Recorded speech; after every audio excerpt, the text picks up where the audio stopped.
বাপ্পা বললাম তুমি সকালবেলা অত টেনশন নিয়ে কোথায় যাচ্ছিলে তুমি? সকালবেলা যাচ্ছিলাম, মানে যাচ্ছিলাম হয়ে আসছিলাম, হ্যাঁ। ডাক্তারখানায় গেছিলাম আমার বন্ধু নিয়ে। হ্যাঁ। ঠিক আছে, হুম। সে বিশাল বড় কীর্তি হয়ে গেছে একটা। কি হয়েছে?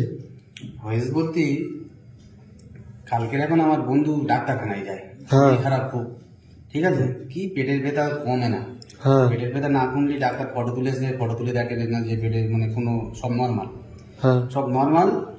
তা ডাক্তার বলেছে এক কাজ করো, কালকে তুমি সকালে প্রেসার মানে সারা রাত প্রেসার ধরে রাখবে, হ্যাঁ। সকালবেলা উঠে মানে উঠে মত্তরে যে প্রেসারটা করবে হ্যাঁ। ওইটা কাঁচের শিশিরি করে নিয়ে আর আসবে। হ্যাঁ। তা বন্ধুটা কি করেছে, খুব রাগিতালা বন্ধু, ও রাগ খুব। হ্যাঁ। ঠিক আছে, তা ঘরে গেছে, গিয়ে সারা রাত শুয়েছে, সকালবেলা উঠে খাস মুতেছে, হ্যাঁ। মুতে খাস মুখটা ও যেরকম ছোট একটা কাঁচের শিশিরি মুতে মুখটা এখন নিয়ে টেবিলের উপরে